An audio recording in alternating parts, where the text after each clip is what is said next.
नमस्कार दोस्तों। स्वीडन और फिनलैंड के ऊपर काले बादल छा चुके हैं जब से इन्होंने नाटो में ज्वाइन होने की मांग को उठाया है। वैसे देखा जाए तो हालांकि रशिया ने चेतावनी दी है। उसने कहा कि अगर स्वीडन और फिनलैंड नाटो को ज्वाइन करते हैं तो हम उसके ऊपर न्यूक्लियर मिसाइल से हमला कर देंगे। और बात यह है कि अभी ये नहीं है कि स्वीडन और फिनलैंड ने अभी कहा है कि हम नाटो को ज्वाइन करेंगे। ये मांग काफी लंबे समय से चलती हुई आ रही है। अभी उन्होंने इस मांग को थोड़ी रफ्तार बढ़ा दी है। और बात करें जो फिनलैंड है रशिया से कम 1300 किलोमीटर की जो बाउंड्री को शेयर करता है, और जो स्वीडन है रशिया से कोई बाउंड्री शेयर नहीं करता, ये फिनलैंड के बाउंड्री को शेयर करता है। अगर हम इसके इतिहास को समझने का प्रयास करें फिनलैंड और स्वीडन की, 1809 तक कम से कम 700 साल जो फिनलैंड एक स्वीडन का हिस्सा रहा है, वो 1809 के दौरान फिनलैंड और रशिया अंपायर के द्वारा ऐसा युद्ध होता है जिसके अंदर यह देखा गया है जो फिनलैंड है रशियन अंपायर के हिस्से के अंदर चला जाता है। और उसके बाद टाइम आता है 1917 के अंदर, जब फिनलैंड रशिया से आजादी पाता है। उसके बाद जो फिनलैंड और स्वीडन एक इंडिपेंडेंट कंट्री हो जाते हैं। और उसके बाद भी जो फिनलैंड है ये हार नहीं मानता। उसके बाद भी जो वर्ल्ड वार टू के दौरान कम से कम 2 बार फिनलैंड और रशिया के बीच में युद्ध होता है, और उसके अंदर यही होता है कि जो फिनलैंड ने कम से कम जो अपना जो मॉस्को वाला हिस्सा है अपनी तरफ से गवा देता है। और जब उसको पता चलता है कि अब हमारे हाथ में कुछ है नहीं, हम सब कुछ गवा रहे हैं, तो उसने क्या किया है, फिर उसके बाद उसने रशिया से एक दोस्ती का हाथ बढ़ाया। उसने कहा कि हम ऐसे युद्ध को शांत करना चाहते हैं। फिर 1948 के अंदर फिनलैंड ने रशिया के साथ एक फ्रेंडशिप एग्रीमेंट साइन किया। हम उसने कहा कि हम अब ऐसा कोई युद्ध नहीं करना चाहते। वैसे देखा जाए तो उस टाइम जो यूएसएसआर का जो दबदबा है, जो कंट्रोल बढ़ रहा था, तो उस डर को कंट्रोल करने के लिए यूएस ने एक संगठन का निर्माण किया जिसको नाम से जानते हैं हम नाटो। इसकी फुल फॉर्म है नॉर्थ अटलांटिक ट्रीटी ऑर्गेनाइजेशन, जिसको 1949 के अंदर इसको बनाया गया था। हालांकि अभी इसकी 30 कंट्री है। और उस टाइम की बात करें जिसे जैसे जैसे धीरे धीरे एक्सपेंड हो रहा था, तो उसके बाद जो यूएसएसआर का जो ने सोचा कि अगर जिस हिसाब से नाटो एक्सपेंड हो रहा, तो अगर हमने उसने सोचा कि अगर इसने हमारे ऊपर हमला कर दिया तो बड़ा नुकसान होगा। तो उसने इसको कंट्रोल में करने के लिए भी एक अपनी तरफ से एक ऐसे संगठन का निर्माण किया जिसका नाम था वॉर्सो पैक्ट, जो कि 1955 के दौरान यूएसएसआर के द्वारा लाया गया था।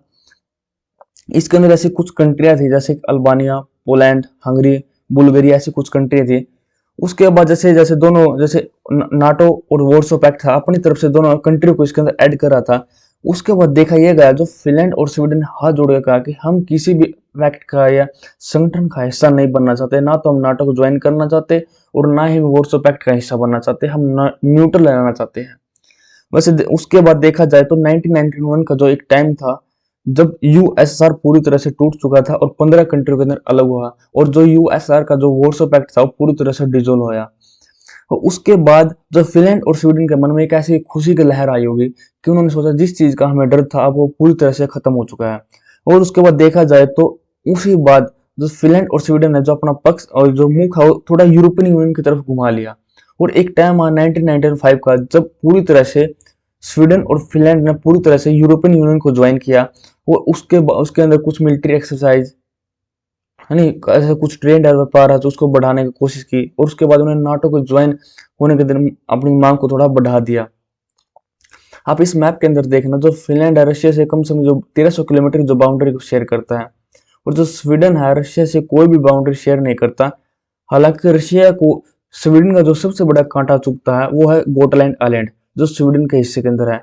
इस पर रशिया ने काफी बार कब्जा करने की कोशिश की है, क्योंकि रशिया का मानना यह है कि अगर हम गोटलैंड आइलैंड के ऊपर कब्जा कर लेते हैं तो बाल्टिक सी के अंदर उसका पूरा कंट्रोल हो जाएगा। और जो बाकी जैसे कंट्री है स्वीडन, फिनलैंड और 3 बाल्टिक कंट्री, लिथुनिया, एस्टोनिया, इनके ऊपर थोड़ा कंट्रोल बना के रखेगा, इनके ऊपर थोड़ा जो दबदबा बना के रखेगा। अगर सपोज कर जो स्वीडन और फिनलैंड अगर नाटो के हिस्से के अंदर चले जाते हैं, तो रशिया का जो बाल्टिक सी के अंदर थोड़ा जो कंट्रोल है वो थोड़ा कम हो जाएगा, और ये बात रशिया नहीं चाहता। इसके ऊपर काफी बार युद्ध भी हुए हैं। ये 16 जनवरी का जो आर्टिकल है खुद देखना कि स्वीडन ने इस गोटलैंड आइलैंड के ऊपर अपनी जो मिलिट्री पावर उसको बढ़ा दिया था रशिया से बचने के लिए। और एक ऐसा ट्वीट आप खुद देखना, ये स्वीडन का जो पीएम का ट्वीट है 25 फरवरी का, जब रशिया ने यूक्रेन पर हमला किया था, तो उस टाइम स्वीडन के पीएम ने कहा था कि यूक्रेन के प्रेसिडेंट को जेलेंस्की को ट्वीट करते हुए कहा था कि आपको घबराना नहीं है, हम आपको पूरी सपोर्ट करेंगे, हम आपके पीछे खड़े हैं। वैसे देखा जाए तो अभी हालांकि स्वीडन को खुद सपोर्ट की जरूरत है, क्योंकि देखा जाए तो इसके पास ऐसी कोई इतनी बड़ी मिलिट्री पावर नहीं है। अगर रशिया इसके ऊपर हमला करता तो मैक्सिमम 7 या 8 दिन के अंदर ही हाथ खड़ा कर देगा। अगर हम बात करें वहां का स्वीडन और फिनलैंड की लोगों के पक्ष है, क्या वो भी चाहते कि नाटो को ज्वाइन करे या ना नहीं चाहते वो। वैसे देखा जाए तो पहली बार जब पोल करवाया गया था तो देखा जाए तो 28% लोग थे जो चाहते थे कि हम नाटो को ज्वाइन करें। जो मैक्सिमम लोग थे 42% वो नहीं चाहते थे हम नाटो को ज्वाइन ना करें। और उसके बाद 2019 के अंदर दोबारा फिर एक पोल करवाया गया जिसके अंदर देखा यह गया कि जो पहले 28% लोग थे जो चाहते हैं कि हम नाटो को ज्वाइन करें, तो इसके अंदर 8% और बढ़ोतरी देखने को मिली। उसके बाद हालांकि अभी एक दोबारा पोल करवाया गया एमटीवी ब्रॉडकास्टर के द्वारा, जिसके अंदर देखा यह गया कि जो 68% लोग थे वो चाहते थे कि हम नाटो को ज्वाइन करें, और जो कुछ 12% लोग थे वो नहीं चाहते हम नाटो को ज्वाइन ना करें। अगर मैं स्वीडन की बात करता हूँ 2020 के अंदर स्वीडन के पार्लियामेंट के अंदर दोबारा एक पोल करवाया गया जिसके अंदर देखा गया है कि मेजोरिटी ऑफ लोग हैं वो चाहते हैं हम नाटो को ज्वाइन करें। और कुछ समझदार लोग उनका मानना ये है, जो स्वीडन की जो यानी जो कुछ लोग समझदार लोगों का मानना ये है कि जो यूएस का जो सिक्योरिटी एजेंडा है नाटो ये बड़ा बेकार है, इसने ही आज यूक्रेन की हालत ऐसी हालत बना रखी। क्योंकि पहले तो उसने ऐसा लालच दिया कि हम आपको नाटो में ज्वाइन कर लेंगे, बट उसने ऐसा नहीं किया। अब उसकी ऐसी हालत हो रखी है, और इसलिए कुछ स्वीडन के कुछ समझदार लोग वो भी जानते हैं कि अगर इसने भी अगर ये ऐसा ही किया तो हमारे भी यूक्रेन जैसी हालत हो सकती है।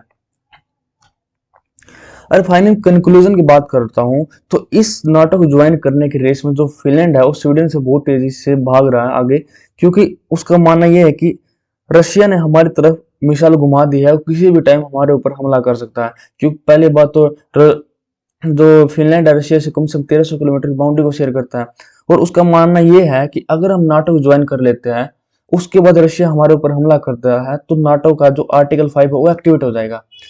आर्टिकल 5 ये कहता है कि अगर किसी भी कंट्री जो नाटो कंट्री के ऊपर हमला होता है तो बाकी जो 29 कंट्री है उसके समर्थन में आ जाएगी। और इसलिए जो फिनलैंड है वो थोड़े उसने अपने रफ्तार को थोड़ा बढ़ा दिया है नाटो को ज्वाइन करने के लिए। और हालांकि अब ये देखा गया है जो फिनलैंड की जो प्राइम मिनिस्टर है सना मारिन अभी हालांकि नाटो के जो 30 मेंबर कंट्री उनके ऑफिशियल टूर पे गई हुई है कि हमको सपोर्ट किया जाए नाटो को ज्वाइन करने के लिए। और अभी नाटो का जून के अंदर एक समिट होना है, देखा जाना है कि क्या नाटो फिनलैंड और स्वीडन को ज्वाइन करेगा या नहीं करेगा। अभी इस वीडियो के अंदर इतना ही बस। Thank you.